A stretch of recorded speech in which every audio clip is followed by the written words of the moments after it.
آپ دیکھ رہے ہیں سیرت النبی انٹرنیشنل فورم، قسط نمبر 55۔ بعثت نبوی صلی اللہ علیہ وآلہ وسلم سے قبل ترقی یافتہ ممالک کی گمراہیوں کا لرزہ خیز تذکرہ، 52واں حصہ۔ مزید آگے بڑھنے سے قبل سیرت النبی انٹرنیشنل فورم کے چینل کو سبسکرائب کر لیجئے اور بیل کے بٹن کو دبا دیجئے تاکہ آپ کو آنے والی ہر نئی ویڈیو کی اطلاع مل سکے۔ ہندوستان، ابو ریحان البیرونی۔ قرآن کریم کی تعلیم نے مسلمان علماء میں غور و فکر اور تحقیق و تجسس کا ذوق پیدا کر دیا تھا۔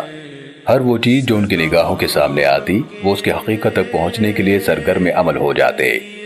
جن اقوام عالم سے ان کو واسطہ پڑا اور جن مذاہب سے ان کی شناسائی ہوئی، انہوں نے ان کے ظاہری اور باطنی حالات جاننے اور حقائق کی تہہ تک پہنچنے کے لیے اپنی بہترین توانائیاں صرف کر دیں۔ جب مسلمانوں کا تعلق ہندوستان سے ہوا تو انہوں نے اہل ہند کے مذہبی عقائد، رسم و رواج، طرز و بود و باش کو پوری طرح سمجھنے کے لیے اپنے علمی اور فکری قوتیں وقف کر دیں، اور اہل علم و دانش کی ایک کثیر تعداد نے اس موضوع پر تحقیق کے لیے اپنی زندگیاں قربان کر دیں۔ ابو العباس ایران شاہی استاد ابو سہل نے ہندوستان کے مذہبی اور ثقافتی حالات پر بڑی قیمتی کتب تصنیف کیں، لیکن اس سلسلے میں جو مقام ابو ریحان محمد بن حمد البیرونی المتوفی سن 440 ہجری بمطابق سن 1048 عیسوی کو حاصل ہے، اس کی کوئی مثال نہیں۔ اس فاضل کبیر نے 15 سال کا طویل عرصہ ہندوستان کے طول و عرض میں گزارا۔ ان کے مذہبی عقائد، پوجا پاٹ، بود و باش کے طریقوں کو اپنی آنکھوں سے دیکھا، سنسکرت زبان میں کمال حاصل کیا اور سنسکرت کی اہم کتابوں کا بنفس نفیس مطالعہ کر کے حقیقت پر آگاہی حاصل کی، اور اس طویل عرصے میں ہندوستان کے بارے میں جو معلومات انہیں باوثوق ذرائع سے میسر آئیں اس کو کتابی شکل میں مدون کیا اور اس کا نام تحقیق الہند تجویز کیا۔ البیرونی مقدمے میں اپنی اس تصنیف کے بارے میں لکھتے ہیں، یہ کتاب جدل اور مناظرے کی کتاب نہیں جس میں مصنف اپنے نظریات اور عقائد کو صحیح ثابت کرنے کی کوشش کرتا ہے اور فریق مخالف کے عقائد و نظریات کا ابطال اور تکذیب کرتا ہے۔ میں نے اس کتاب میں ہندوؤں کے عقائد اور نظریات جو کچھ ہیں جو کہ تو بیان کر دیے ہیں۔ میں نے ان کے صحیح یا غلط ہونے کے بارے میں اپنی کوئی رائے ظاہر نہیں کی۔ کہتے ہیں، سالہ سال کی محنت کے بعد میں نے سنسکرت زبان میں کمال حاصل کر لیا اور مجھے ان اصل مراجع تک براہ راست رسائی حاصل ہو گئی۔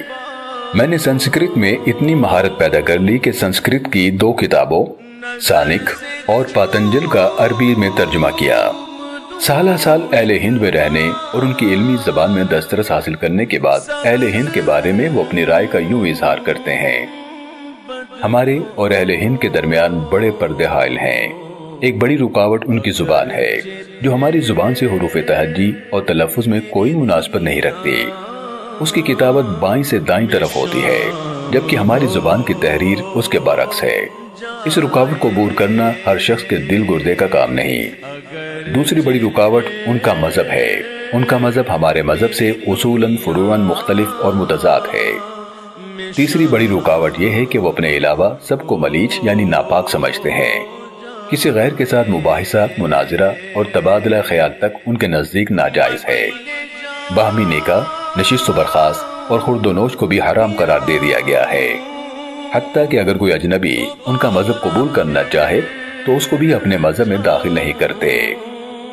پرانے زمانے میں خراسان، فارس، عراق، موصل اور شام کے رہنے والے سب اسی مذہب ابراہیم علیہ السلام کے پرستار تھے، یہاں تک کہ صوبہ آذربائیجان میں زرتشت پیدا ہوا اور اہل بلخ کو مجوسیت قبول کرنے کی دعوت دی۔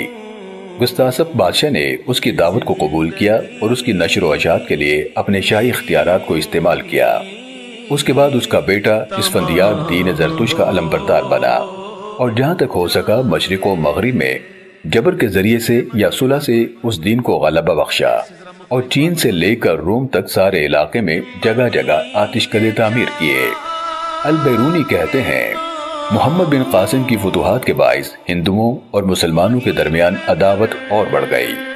ہندو اپنی نسلی، علمی اور سیاسی برتری کے گھمنڈ میں اس طرح مبتلا ہیں کہ کسی کو خاطر میں نہیں لاتے۔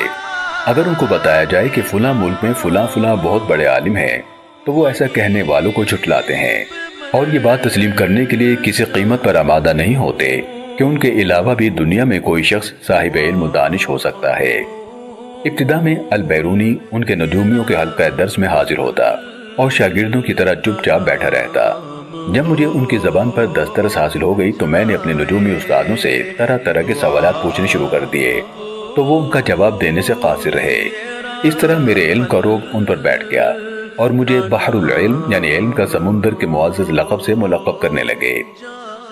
اگرچہ اہل یونان بھی اپنے بارے میں احساس برتری کا شکار تھے اور کسی غیر یونانی کو قطعاً کوئی اہمیت دینے کے لیے تیار نہ تھے، لیکن ان میں فلاسفہ کا ایک گروہ پیدا ہوا جنہوں نے بحث و تمہیز کا دروازہ کھولا۔ جس بات کو ان میں سے کوئی شخص حق سمجھتا اس پر ڈٹ جاتا اور کسی مخالف کے سامنے سر جھکانے کے لیے تیار نہ ہوتا۔ وہ لوگ آنکھیں بند کر کے عوام کے نظریات کی پیروی نہیں کیا کرتے تھے۔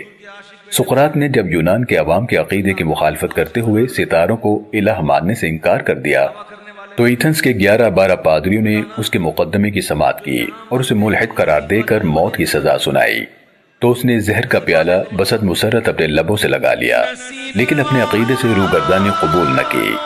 یہ چیز اہل ہند میں مفقود تھی، اس لیے ان کو راہ راست پر لانا اور ان کو اس بات کا قائل کرنا کہ ان کے آباء و اجداد نے غلط عقائد کو اپنے سینے سے لگا رکھا تھا بہت کٹھن کام ہے۔ اس تمہید کے بعد علامہ البیرونی ان کے عقائد کے بارے میں بڑی تفصیل سے اظہار خیال کرتے ہیں۔ سیرت النبی صلی اللہ علیہ وآلہ وسلم کی یہ قسط دیکھنے کا شکریہ۔